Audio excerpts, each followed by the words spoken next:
नमस्कार दोस्तों। आज मैं आपको भगवान विष्णु की एक कथा सुनाने जा रही हूँ। क्षीर सागर में भगवान विष्णु शेष शैया पर विश्राम कर रहे हैं और लक्ष्मी जी उनके पैर दबा रही हैं। विष्णु जी के एक पैर का अंगूठा शैया के बाहर आ गया और लहरें उसे खिलवाड़ करने लगीं। क्षीर सागर के एक कछुए ने इस दृश्य को देखा और मन में यह विचार कर कि मैं यदि भगवान विष्णु के अंगूठे को अपनी जिह्वा से स्पर्श कर लूं तो मेरा मोक्ष हो जाएगा। धीरे से उनकी ओर बढ़ा। उसे भगवान विष्णु की ओर आते हुए शेषनाग जी ने देख लिया और कछुए को भगाने के लिए जोर से फुफकारा। फुफकार सुनकर कछुआ भागकर छुप गया। कुछ समय पश्चात जब शेष जी का ध्यान हट गया तो उसने पुनः प्रयास किया। इस बार लक्ष्मी देवी की दृष्टि उस पर पड़ गई और उन्होंने उसे भगा दिया। इस प्रकार उस कछुए ने अनेकों प्रयास किए, पर शेष जी और लक्ष्मी माता के कारण उसे कभी सफलता नहीं मिली। यहाँ तक कि सृष्टि की रचना हो गई और सतयुग बीत जाने के बाद त्रेता युग आ गया। इस मध्य उस कछुए ने अनेक बार अनेक योनियों में जन्म लिया और प्रत्येक जन्म में भगवान की प्राप्ति का प्रयत्न करता रहा। अपने तपोबल से उसने दिव्य दृष्टि को प्राप्त कर लिया था। कछुए को पता था कि त्रेता युग में वही क्षीर सागर में शयन करने वाले विष्णु राम का, वही शेष जी लक्ष्मण का और वही लक्ष्मी देवी सीता के रूप में अवतरित होंगे तथा वनवास के समय उन्हें गंगा पार उतरने की आवश्यकता पड़ेगी। इसीलिए वह भी केवट बनकर वहां आ गया था। एक युग से भी अधिक काल तक तपस्या करने के कारण उसने प्रभु के सारे मर्म जान लिए थे। इसीलिए उसने राम से कहा था कि मैं आपका मर्म जानता हूँ। संत श्री तुलसीदास जी भी इस तथ्य को जानते थे, इसलिए अपनी चौपाई में केवट के मुख से कहलवाया है कि कही तुम्हार मर्मू में जाना। केवल इतना ही नहीं, इस बार केवट इस अवसर को किसी भी प्रकार हाथ से जाने नहीं देना चाहता था। उसे याद था कि शेषनाग क्रोध करके फुफकारते थे और मैं डर जाता था।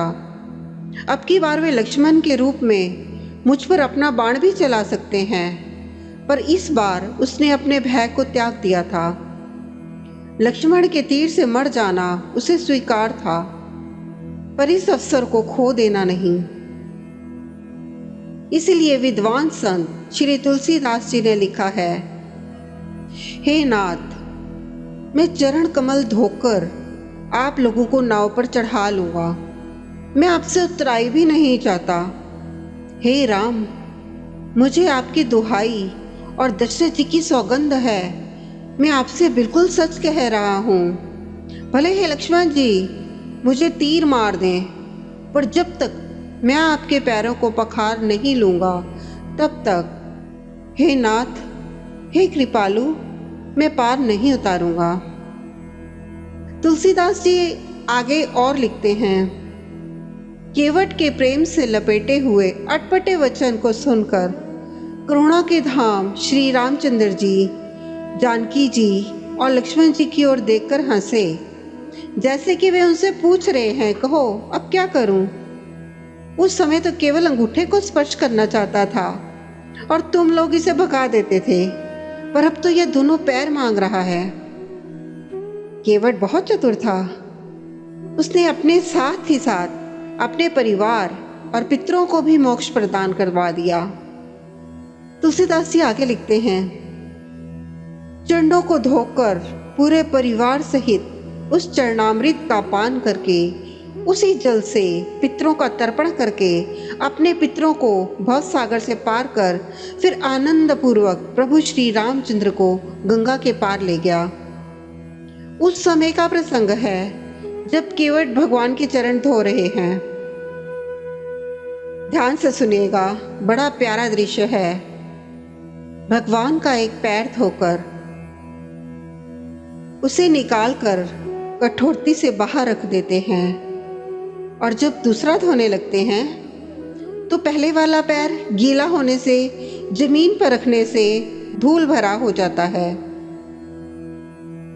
केवट दूसरा पैर बाहर रखते हैं, फिर पहले वाले को धोते हैं। एक एक पैर को 7-7 बार धोते हैं। फिर ये सब देखकर कहते हैं, प्रभु एक पैर कठौती में रखिए, दूसरा मेरे हाथ पर रखिए ताकि मैला ना हो। जब भगवान ऐसा ही करते हैं तो जरा सोचिए क्या स्थिति होगी। यदि एक पैर कठौती में है, दूसरा केवट के हाथों में, भगवान दोनों पैरों से खड़े नहीं हो पाते। बोले, केवट मैं गिर जाऊंगा।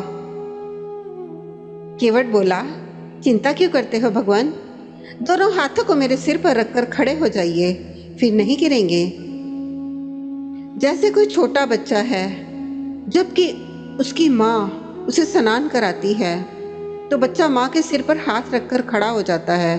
भगवान भी आज वैसे ही खड़े हैं। भगवान केवट से बोले, भैया केवट, मेरे अंदर का अभिमान आज टूट गया।